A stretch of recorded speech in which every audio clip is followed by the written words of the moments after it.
Hepatitis 4 तरीके के होते हैं, hepatitis A, hepatitis B, hepatitis C and hepatitis E. ये 4 तरह के हेपेटाइटिस में हमें 2 हेपेटाइटिस जो होते हैं वो पैरेंटल जो न्यूट्रिशन होता है, या फिर कह सकते हैं जो हम लोग खाना रोज़ खाते हैं, गंदा पानी पीते हैं, उसके थ्रू होता है। और कुछ जो 2 होते हैं बी और सी, वो गंदे ब्लड चढ़ने की वजह से होते हैं, या इन्फेक्टेड सिरिंज के इस्तेमाल से होते हैं, या गंदा जो इन्फेक्टेड ब्लड होता है वायरस से, यानी कि कई सर्जरी में डॉक्टर के थ्रू इन्फेक्शन होता है, या कभी कभी किसी पेशेंट को जो ड्रग यूज़ करते हैं, ड्रग अब्यूज़ करते हैं, उसके थ्रू ये इन्फेक्शन फैलता है। जो टैटूइंग कराते हैं उसके थ्रू इन्फेक्शन फैलता है।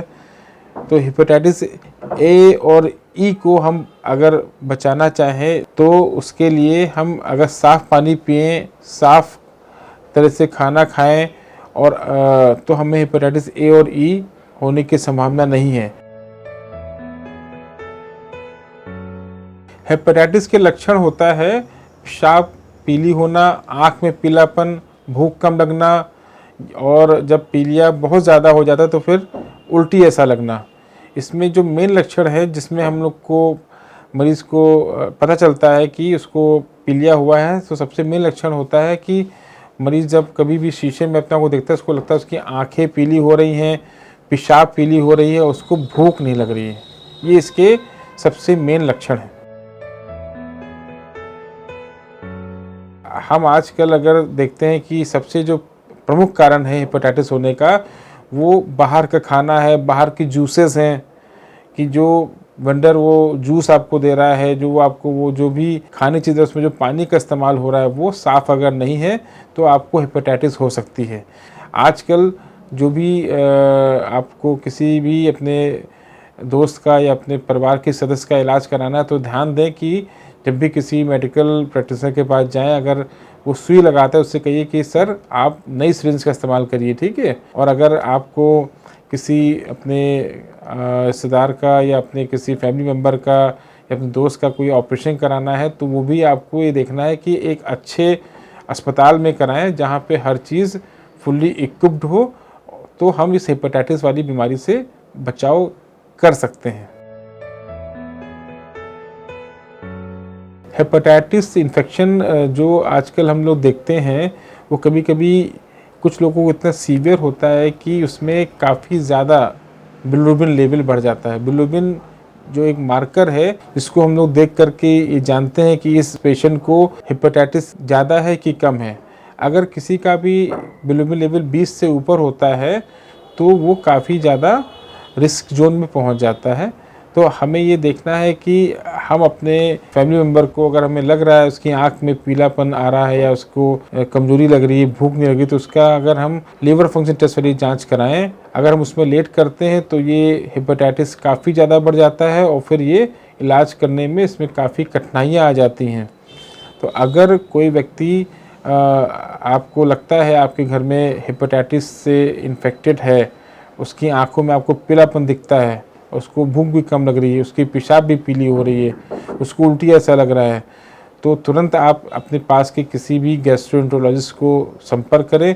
वो जैसा बताए उसको वैसा करें तो हम इस बीमारी को सरल तरीके से इस पर विजय प्राप्त कर सकते हैं। और अगर हम उसमें ध्यान नहीं देंगे और उस पर अगर हम समय से इलाज नहीं कराएंगे तो ये काफ़ी जटिल हो जाएगा और फिर ये एक तरीके से कभी कभी ना इलाज भी हो जाता है कि पीलिया इतना ज़्यादा हो जाता है कि मरीज़ हमारा उसके दिमाग के पीलिया चला जाता है, बेहोशी भी आ सकती है, कोमा में भी जा सकता है और बीमारी जानलेवा भी हो सकती है। तो इसको जटिल ना बनने दें, जल्दी से जल्दी इसको आप पकड़ें और जल्दी जल्दी इसको अपने किसी पास के डॉक्टर को दिखाएं और इसका इलाज करें। अब हेपेटाइटिस को इलाज करने के लिए हमको जानना पड़ेगा कि ये पीलिया कौन सा है, ये गंदे खाने की वजह से हुआ है या कोई इन्फेक्टेड ब्लड इसको चला है या कोई इन्फेक्टेड इसका सिरिंज इसमें इस्तेमाल हुई जिसके इसको हेपेटाइटिस हुआ है। तो पहले तो हमको पूछना पड़ेगा कि भाई तुम्हें कोई आसपास में कोई सर्जरी तो नहीं हुई है, या तुम्हें किसी डॉक्टर से कोई मेडिसिन तो नहीं लगी है, या तुम खाना बाहर का तो हमेशा नहीं खाते हो। अगर हमें जो भी हिस्ट्री मिलती है उसके अनुसार हम ये जान जाते हैं इसको कौन सा हेपेटाइटिस हुआ है। अगर गंदे खाने पीने से हुआ तो उसको हेपेटाइटिस ए या ई की संभावना होती है। अगर उसकी कुछ सर्जरी हुई है तो उसमें हेपेटाइटिस बी या सी की संभावना होती है। तो हेपेटाइटिस ए और ई का इलाज तो बहुत सिंपल है कि हम उसमें मरीज से कहते हैं कि भाई आप घर में रेस्ट करिए, ठीक है, जब तक कि आपको परेशानी, जब तक आपको पीलिया है, और कुछ पीलिया कम करने की दवाइयाँ देते हैं, और उसमें धीरे धीरे मरीज हमारा इम्प्रूव करता चला जाता है और उसका पीलिया एक आध महीना लगता है और धीरे धीरे बिल्कुल ठीक होता है। लेकिन अगर हेपेटाइटिस बी या सी में से कोई इन्फेक्शन है जिसकी वजह से उसको पीलापन हो रहा है तो उसके लिए हमें काफ़ी ध्यान देना पड़ता है, उसकी कई सारी जांचें करानी पड़ती हैं, और हेपेटाइटिस बी का एक वायरल लोड कराना पड़ता है जिसमें हम देखते हैं कितना वायरस है। हेपेटाइटिस ए सी के लिए भी हम उसका कराते हैं वायरल लोड, उसमें देखते हैं कितना वायरस के अनुसार हम ये निर्णय लेते हैं कि उसको दवा दी जाए कि ना दी जाए। अगर वायरल लोड बहुत ज़्यादा होता है तो हम लोग दवाइयाँ स्टार्ट करते हैं, और जिसकी वजह से पेशेंट को पीलिया कम भी होता है, उसका वायरल लोड भी कम होता है। क्योंकि अगर ये वायरल लोड हम नहीं कम करेंगे तो धीरे धीरे यही वायरस हमारे लीवर को पूरा ख़राब भी कर देता है। तो पीलिया के साथ साथ लीवर भी डैमेज होने की संभावना रहती है, जो इन्फेक्शन हमें हेपेटाइटिस बी और सी से होता है। तो हेपेटाइटिस बी सी का इलाज जो है कि हम लोग टैबलेट के थ्रू भी करते हैं और इंजेक्शन के थ्रू भी करते हैं।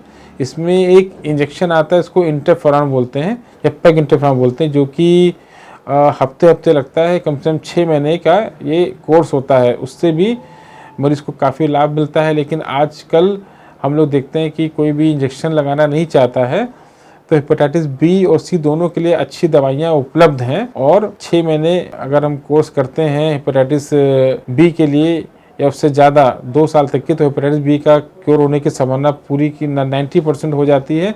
और आजकल हेपेटाइटिस सी की नई दवाई है, इसको हम केवल 3 महीने के लिए देते हैं और उसमें 90% से ज़्यादा क्योर रेट है। हेपेटाइटिस से बचने का मैंने जैसे बताया कि ये कैसे होता है। हेपेटाइटिस ए और ई गंदे खाने पीने से होता है, तो इसका बचने का सबसे अच्छा तरीका है कि हम जब भी कोई चीज़ खाएं बाहर की या अपने घर में भी खाएं तो वो काफ़ी साफ़ सुथरी हो, उसमें देखा जाए कि कोई इन्फेक्टेड हो। मेनली इसमें पानी इन्फेक्शन का सबसे बड़ा सोर्स होता है। तो जो हम पानी पीते हैं वो जो है कि आप उबाल के पिएं, या फिर उसको आप एक्वागार्ड से लें या उसको आरओ से लें। इस तरीके से साफ़ पानी पीने से बच सकते हैं। बाकी जो 2 हेपेटाइटिस बी और सी हैं, इसका बचाव के लिए मैंने आपको बताया कि जब भी हम किसी डॉक्टर के पास जाएं या हमें कोई सर्जरी करानी है या हमें टैटू बनवाना है, तो वो आपको देखना है कि वो जो इंस्ट्रूमेंट इस्तेमाल कर रहे हैं वो सारे अच्छी तरह से धुले हों, उसमें कोई भी इन्फेक्शन ना हो। अगर ये सब चीज़ की हम सावधानी रखेंगे तो हमें हेपेटाइटिस बी सी ए ई होने की संभावना ना के बराबर हो जाएगी और हम हेपेटाइटिस से बचे रहेंगे। हेपेटाइटिस जो इन्फेक्शन है ये एक तरीके का वायरल इन्फेक्शन है। ये 4 तरीके का होता है। हेपेटाइटिस ए जो हम देखते हैं कि जो हम लोग ज़्यादातर ये इन्फेक्शन बाहर के खाने पीने से लेते हैं। इसमें सबसे इम्पोर्टेंट चीज़ जो हमें इन्फेक्ट करती है वो है वाटर, पानी, जो कि हम कहीं का भी पी लेते हैं। तो हमें हेपेटाइटिस ए अगर इन्फेक्शन हुआ है तो हमें ये देखना चाहिए कि हम जो गलती करते हैं कि बाहर का पानी या हर जगह का पानी जहाँ गए वहाँ पानी पी लिया, ऐसा नहीं करना है। तो हेपेटाइटिस ए अगर हमें होता है तो ये जानलेवा भी हो सकता है। इसमें कभी कभी काफ़ी ज़्यादा पीलिया बढ़ जाता है और पीलिया 20 से ऊपर जाने से हमें जान का खतरा हो जाता है। तो हम इससे बचने का सबसे अच्छा उपाय है कि हम अपने साथ अपनी पानी की बोतल कैरी करें। और जनरली जो गर्मियों में जब हम लोग देखते हैं कि बहुत गर्मी है, वो गन्ने का जूस बिक रहा है, तो गन्ने के जूस में जो बंदा आपका सड़क के किनारे बैठा हुआ है वो कहीं से गंदा पानी भर के अपने ड्रम में भर लेता है, उसी में गन्ने धोता है, उसी से वो जूस निकालता है। उनका जो जूस पीते हैं उससे भी हेपेटाइटिस ए होने का सबसे बड़ा खतरा रहता है। तो अगर हमें इन सब खतरों से बचना है तो मैंने आपको बताया कि पानी कैरी करें, बोतल कैरी करें, साफ़ पानी पिए, तो हम हेपेटाइटिस ए से बचे रहेंगे। और हेपेटाइटिस ए की जो खतरनाक चीज़ें हैं, जो खतरनाक उनके लक्षण हैं, उन सबसे हमें बचाव मिलेगा और हम स्वस्थ रहेंगे। सबसे ज़्यादा खतरनाक जो पीलिया जिनसे होता है हेपेटाइटिस बी और सी। हेपेटाइटिस बी और सी ये हमारे शरीर में कभी कभी चुपचाप भी पड़े रहते हैं, इसमें कि कहीं पीलिया नहीं भी होता है, और हम जब ब्लड देने जाते हैं तब हमें पता चलता है कि हमें हेपेटाइटिस बी है या हमें हेपेटाइटिस सी है। क्योंकि जब ब्लड बैंक में हम ब्लड देते हैं तो वहाँ पे ब्लड की जांच होती है, फिर वहाँ अगर किसी को ये हेपेटाइटिस होता है जबकि उसको पीलिया नहीं है, बिल्कुल स्वस्थ है, लेकिन उसके बाद लेटर आता है कि आपको हेपेटाइटिस बी, हम चौंक जाते हैं, या हेपेटाइटिस सी, हम चौंक जाते हैं। तो ये जो वायरस होता है कभी कभी हमारे शरीर में चुपके से एंट्री लेता है। उसके एंट्री लेने का जो तरीका है वो है ब्लड। जैसे कि हमारा किसी भी इन्फेक्टेड व्यक्ति से या इन्फेक्टेड क्या नाम चीज़ से अगर उसका कनेक्शन होता है तो हमें हेपेटाइटिस हो जाता है। जैसे कि कोई गंदा ब्लड चढ़ जाए, या कोई इन्फेक्टेड सिरिंज से हमें कोई इंजेक्शन लगा दे, या कोई इंटरकोर्स के थ्रू भी ये इन्फेक्शन जाता है, जो हम लोग बाहर टैटूइंग कराते हैं हाथ में, ठीक है, उसके थ्रू भी ये इन्फेक्शन जाने की संभावना रहती है। यानी कि जो हमारा ब्लड है वो अगर किसी भी इन्फेक्टेड, जो हेपेटाइटिस बी सी से इन्फेक्टेड है, उससे टच करेगा या किसी तरह से उसका संपर्क में आएगा तो ये हेपेटाइटिस हो जाता है। एक कभी कभी हेपेटाइटिस बी इस तरह से होता है कि हमें पीलिया हो जाता है, इसको हम लोग बोलते हैं एक्यूट हेपेटाइटिस बी। तो ये एक्यूट हेपेटाइटिस बी, आँखों में पीलापन आता है और हम डॉक्टर के पास जाते हैं पीलिया का इलाज कराने के लिए, फिर वो सारी जांच कराता है, उसमें हेपेटाइटिस ए, ई, बी सब कराएगा उसमें। अगर आपका उसमें उसको हेपेटाइटिस बी की जांच अगर पॉजिटिव आती तो फिर उसका वो इलाज करता है। तो ये जो चारों हेपेटाइटिस हैं, इनका आज इस समय संपूर्ण पूरी तरीके से इलाज करना संभव है। इससे हमें घबराना नहीं है। हम इसका अगर डट करके इस बीमारी से लड़ेंगे तो हम इस बीमारी को हरा देंगे और हमें पूरा आराम ही मिल जाएगा।